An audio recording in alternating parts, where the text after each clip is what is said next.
RP Awasthi आप सभी प्रतियोगी छात्र एवं छात्राओं को नमस्कार करता हूं और स्वागत करता हूं अपने चैनल अवस्थी क्लासेस में। तो पूर्व के लेक्चर में हमने पढ़ा था मौर्यकालीन आर्थिक स्थिति के बारे में और आज उससे आगे हम पढ़ेंगे तत्कालीन मुद्राओं के संबंध में, साथ ही साथ विभिन्न शिल्प उद्योगों के बारे में और बैंकिंग प्रणाली उस समय क्या थी। तो आइए पढ़ते हैं मौर्यकालीन मुद्राएं और तत्कालीन शिल्प। हमारा विषय है भारतीय इतिहास। अभी हम प्राचीन इतिहास पढ़ रहे हैं।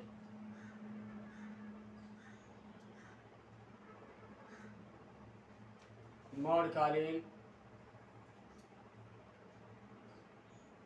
आर्थिक व्यवस्था।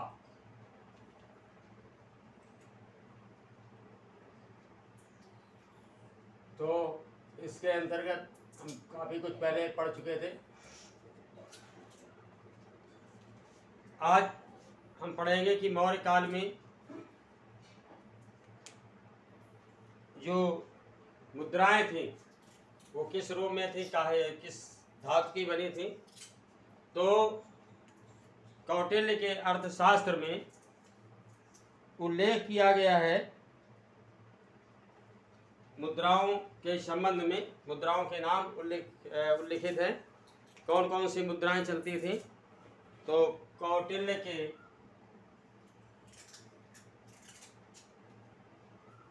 अर्थशास्त्र में, ये राजनैतिक ग्रंथ है,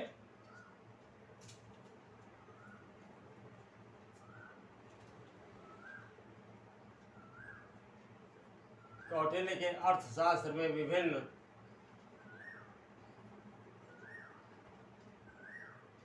मुद्राओं का उल्लेख है।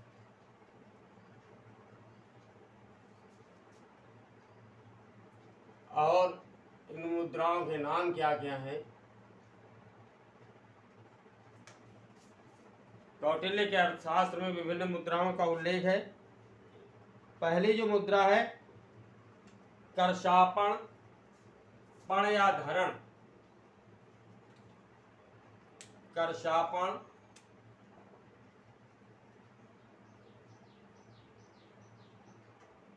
ठीक, या तो कर्षापण कहा जाता था,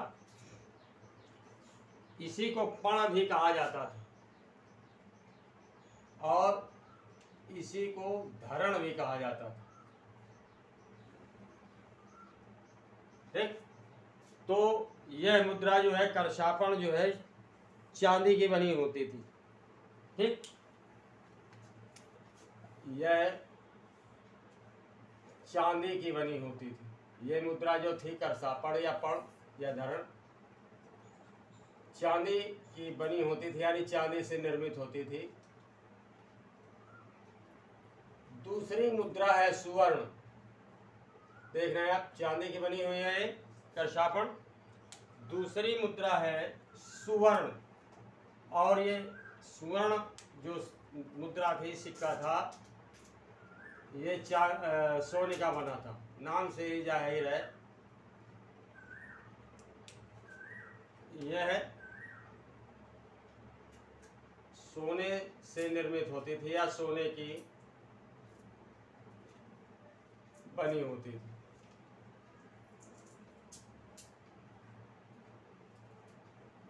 और अगली मुद्रा जो है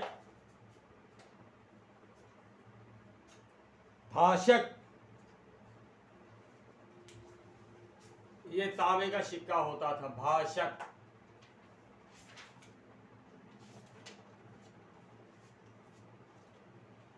यह जो है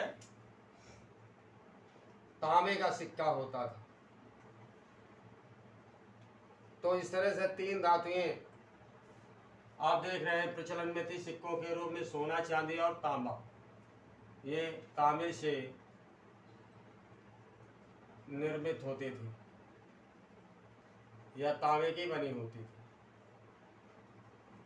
ठीक, 3 धातुएं प्रयोग में थी सिक्कों के लिए। और अगली थी, अगला सिक्का था काकड़ी। काकड़ी भी जो है ये तांबे का बना होता था, तांबे से निर्मित मुद्रा थी ये काकड़ी, तांबे से बनी होती थी या तांबे की बनी होती थी।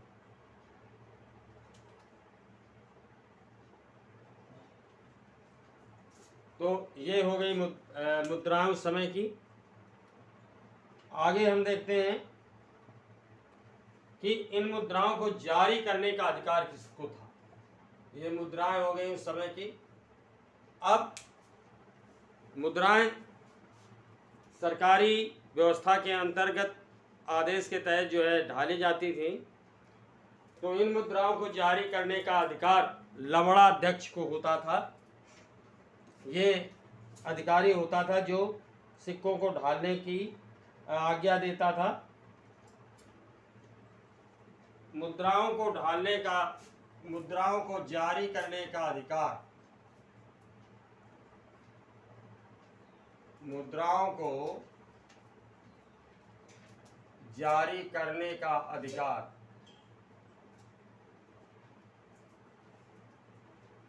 जारी करने का अधिकार लवणाध्यक्ष, ये पूछा जाता है परीक्षाओं में, कई बार पूछा गया है।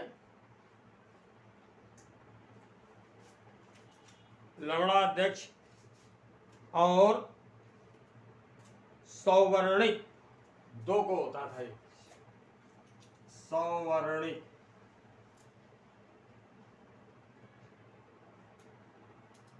को होता था,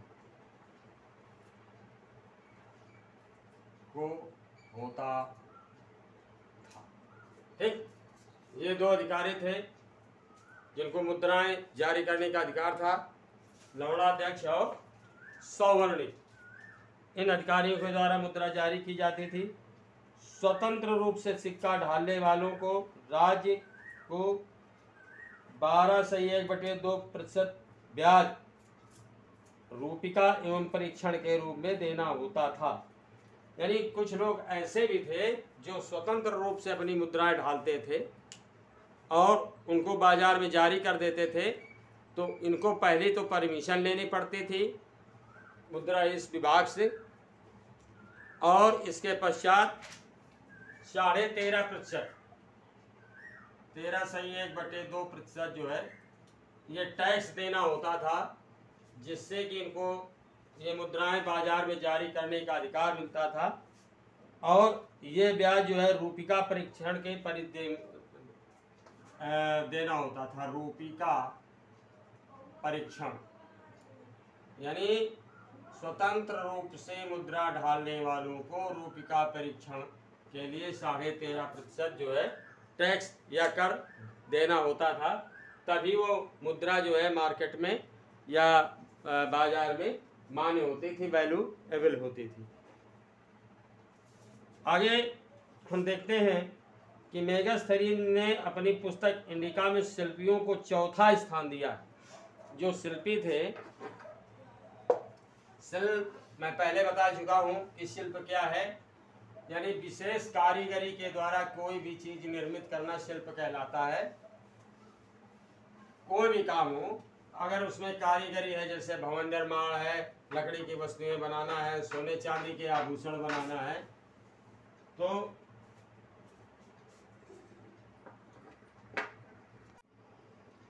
तो इसे शिल्पकला कहते हैं। और मेगास्थनीज ने अपनी पुस्तक इंडिका में शिल्पियों को 4था स्थान दिया है। जो शिल्पी होते थे तो शिल्पियों को 4था स्थान दिया है। ठीक है, 4थे स्थान पर थे। राज्य की आय बढ़ाने के क्रम में 4था स्थान दिया है मेगास्थनीज ने। ठीक, शिल्पी जो होते थे तो ये राज्य की आय में विशेष भूमिका का निर्वहन करते थे। और एक चीज की मौर्य काल में जो कवच बनाने वाले होते थे, कवच इसे पहन करके राजा लोग युद्ध के मैदान में जाते थे। तो ये जो कवच होते थे तलवार, भाला, तीर आदि से शरीर की रक्षा करता था। तो जो कवच बनाने वाले होते थे, साथ ही साथ जलपोत बनाने वाले शिल्पी होते थे। यानी कवच बनाने वाले शिल्पी और जलपोत बनाने वाले जो शिल्पी होते थे, तो राजा इन्हें अपने राज्य में सेवाएं प्रदान करने का अवसर देता था। यानी राजा इनको सीधे अपनी सेवाओं में ले लेता था। यानी एक तरह से जैसे आजकल सरकारी नौकरी दी जाती है, उसी तरह से इनको सरकारी नौकरी मिल जाती थी। ठीक, तो ऐसे शिल्पी जो कवच बनाने में और जलपोत बनाने में निपुण होते थे, राजा उनको सीधे अपनी सेवाओं में ले लेता था। और जो इनकी आय होती थी वो कर मुक्त होती थी। यानी इनकी इनकम में कोई भी इनकम टैक्स नहीं लगता था। समझ रहे हैं? कर मुक्त होती थी इनकी आय। तो इस तरह से विशेष स्थान था इन दोनों शिल्पियों का, कवच बनाने वालों का और जलपोत बनाने वालों का। कुछ शिल्पी जैसे राजकीय कर्मशाला, कटाई बुनाई शाला एवं राजकीय खानों में काम करने वाले लोगों की आय पर कर लगता था। ठीक, राजकीय कर्मशाला, राजकीय कर्मशाला, कताई बुनाई,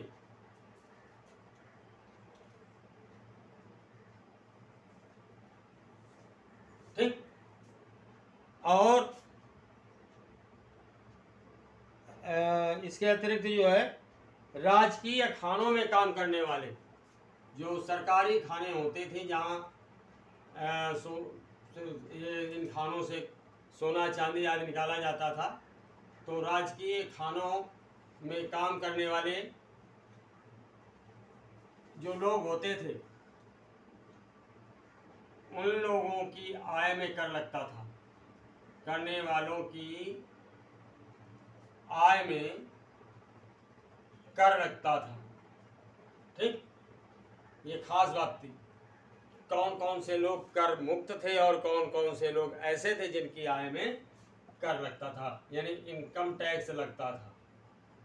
तो इनकी आय में जो है कर लगता था।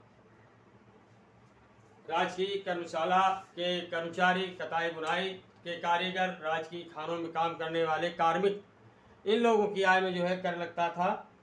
और समस्त निर्मित वस्तुओं को पण्याध्यक्ष की निगरानी में बाजारों में बेचा जाता था। जो निर्मित वस्तुएं होती थी वो पण्याध्यक्ष की निगरानी में बाजार में बेची जाती थी। ठीक, ये एक निरीक्षण का अधिकारी होता था। ये निरीक्षण अधिकारी, देख रहे हैं आप, निरीक्षण अधिकारी होता था ये। इसकी निगरानी में बाजार में निर्मित वस्तुएं बेची जाती थीं। और पण्य वस्तु पर उसके मूल का 5वां भाग चुंगी के रूप में लिया जाता था। जो भी वस्तु होती थी जब वो बाजार में बिकती थी तो चुंगी के रूप में 5वां भाग, ठीक, चुंगी जो है वस्तु के मूल्य का 5वां भाग, वस्तु के मूल्य का 5वां भाग, ये चुंगी के रूप में लिया जाता था। इसके अतिरिक्त इस चुंगी का 5वां भाग व्यापार कर के रूप में भी लिया जाता था। ठीक है, मौर्य काल में बैंकिंग सुविधा नहीं थी, बैंकें नहीं थी, फिर भी जो है रुपया उधार लिया जाता था। यानी आप देखते हैं कि सैंधव सभ्यता के काल से ही जो है ये बैंकिंग प्रणाली प्रचलित थी। लोग अपने कार्यों के लिए, कार्यों का निष्पादन करने के लिए जो है ब्याज पर रुपया लेते थे। तो है तो एक तरह से ये बैंकिंग प्रणाली, प्राइवेट बैंक इसे कह सकते हैं लोग।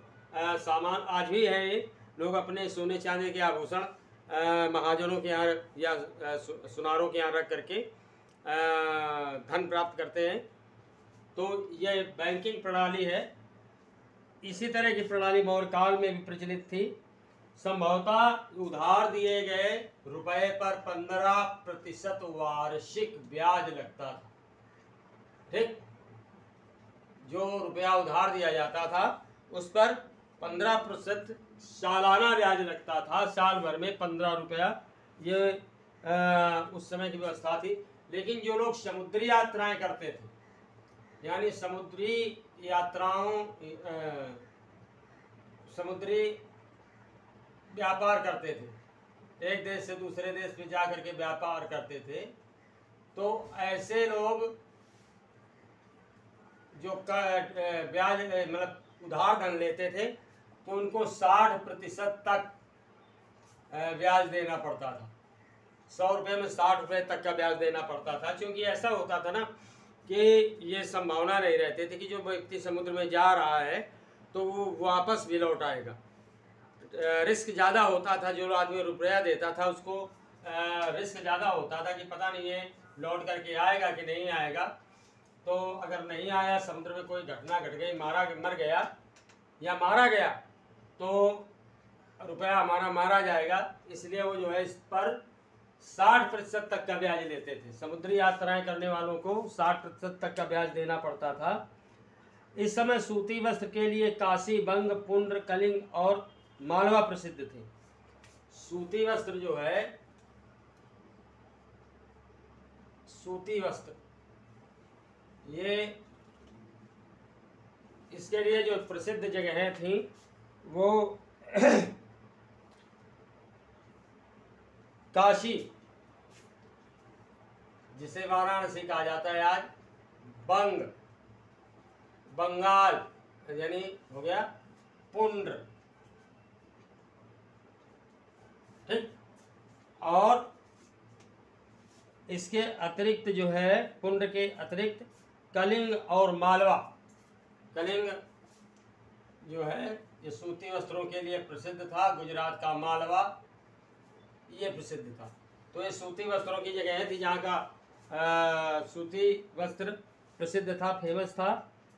इसके अतिरिक्त जो है जो रेशमी वस्त्र थे, बंगाल जो है ये मलमल के लिए प्रसिद्ध था। मलमल क्या होता है? बिल्कुल पतला व्हाइट कपड़ा है, जैसे गांव में आप देखते हैं कि पिछौरी होती है महिलाओं की, तो बिल्कुल पतला कपड़ा जो है सफ़ेद, ये बंगाल का मतलब ये मलमल कहलाता था। और ये काशी का बंगाल का प्रसिद्ध था। इसी तरह से काशी का रेशमी वस्त्र प्रसिद्ध था। काशी में रेशमी वस्त्र बनते थे, ये फेमस था। और पुंड्र भी जो है रेशम के लिए प्रसिद्ध था। काशी और पुंड्र रेशम के लिए प्रसिद्ध थे। चीन से भी रेशम का आयात किया जाता था। ठीक है, चीन से भी रेशम का आयात किया जाता था। और ये जो व्यापार होता था, तो ये व्यापार जो है एग्रोनोमी की देख रेख में होता था। ये व्यापारिक अधिकारी होता था, एग्रोनोमी। मेगास्थनीज ने अपनी पुस्तक इंडिका में वर्णन किया है कि एग्रोनोमी की देख रेख में ये व्यापार होता था। व्यापार आंतरिक और देशक दोनों तरह का होता था, यानी विदेशों से भी व्यापार होता था। और ये व्यापार जो है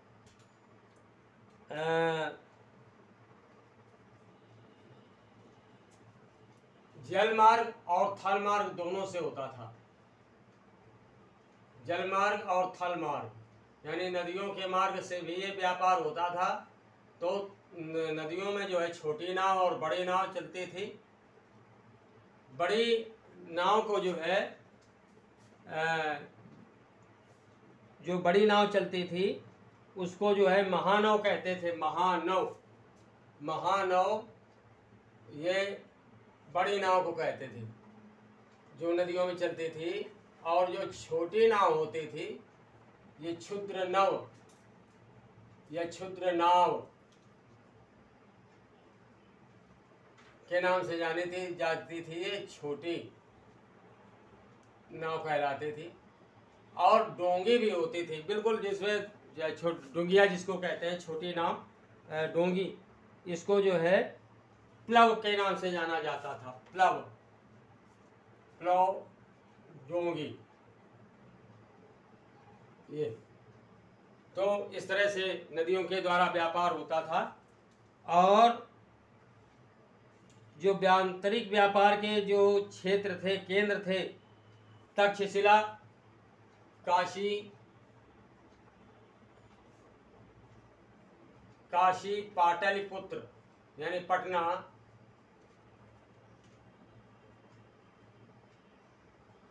ये आंतरिक व्यापार के स्थल थे, केंद्र थे। साथ ही साथ कौशाम्बी, उज्जैन, सुमात्रा, जावा, मिस्र, सीरिया, बोर्नियो, ऐसे बोर्नियो द्वीप समूह, यहाँ से जो है व्यापार होता था। उस समय व्यापार के प्रसिद्ध केंद्र थे। दक्षिण में ताम्रपर्णी, पांडरी एवं केरल मुक्ता, मणि, हीरे, सोना एवं शंख के लिए प्रसिद्ध थे। ताम्रपर्णी उड़ीसा में पड़ता है, ये बंदरगाह था प्रसिद्ध।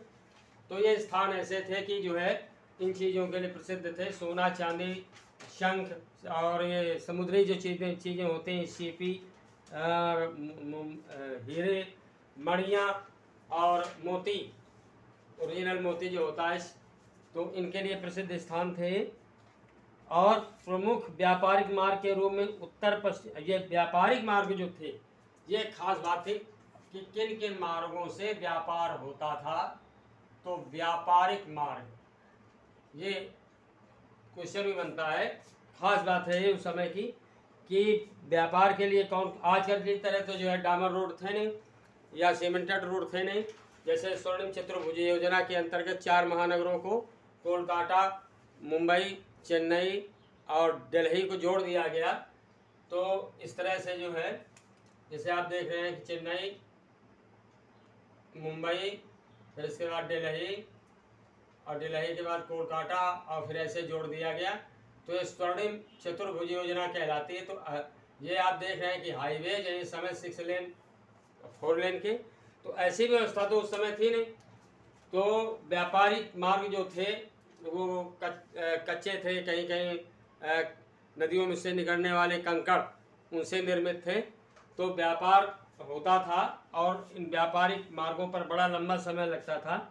तो ये व्यापारिक मार्ग जो थे, तो उत्तर पश्चिम को पाटलिपुत्र से मिलाने वाला मार्ग 1500 कोस लंबा था, जो ताम्र लिप्ति तक जाता था। ये पश्चिम से उत्तर को मिलाने वाला ये पाटलिपुत्र तक जाता था, और ये 1500 कोस लंबा था। यानी एक कोस में लगभग 1.67 किलोमीटर होता है। तो 1500 कोस लंबा था। अगर इतने से हम मल्टीप्लाई कर दें तो किलोमीटर में लंबाई निकल आएगी। तो ये जो है मार्ग ताम्रलिप्ति तक जाता था। दूसरा महत्वपूर्ण जो मार्ग था वो हैमत पथ था, हैमवत पथ।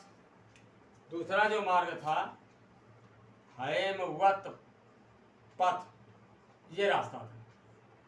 ठीक, तो ये जो हैमवत पथ था ये हिमालय की तरफ जाता था। ठीक, हिमालय की तरफ जाने वाला हैमवत पथ कहलाता था। दक्षिण की ओर जाने के लिए एक मार्ग श्रावस्ती से गोदावरी के तटवर्ती नगर प्रतिष्ठान तक जाता था। ये दक्षिण की ओर जाने वाला मार्ग था, श्रावस्ती से प्रतिष्ठान तक। पश्चिमी तट पर समुद्री मार्ग भड़ोच एवं काठियावाड़ होते हुए लंका तक जाता था। तो इस समय पश्चिमी तट पर स्थित सोपारा बंदरगाह जो था वो प्रमुख था। भारत और मिस्र के बीच मौर्य काल में होने वाले व्यापार को और अधिक बढ़ाने के लिए टालेमी ने लाल सागर पर बर्निस नाम के बंदरगाह की स्थापना की। यानी मिस्र से हमारा जो है व्यापार बहुत प्राचीन समय से होता रहा है। तो टालेमी ने लाल सागर में एक बंदरगाह की स्थापना की, जिससे कि वहाँ से माल लाया ले जाया जा सके। और इस बंदरगाह का नाम था बर्निस, टॉलेमी द्वारा निर्मित बंदरगाह बर्निस था। तो इस तरह से ये वो मौर्यकालीन आर्थिक व्यवस्था थी। और इस व्यवस्था के अंतर्गत हमने देखा कि मौर्यकालीन जो आर्थिक स्थिति थी वो सुदृढ़ थी। रास्ते में कहीं भी व्यापारिक गतिविधियों में किसी भी प्रकार की रुकावट नहीं आती थी, चोर डाकुओं का भय नहीं था। तो इस प्रकार मौर्यकाल की जो आर्थिक स्थिति थी वो अत्यधिक सुदृढ़ थी और लोक संपन्न थी। तो उम्मीद करता हूँ कि ये आर्थिक स्थिति के बारे में जो भी विवेचन रहा आपको समझ में आया होगा। नेक्स्ट लेक्चर में मेरी फिर आपसे मुलाकात होगी, तब तक के लिए नमस्कार।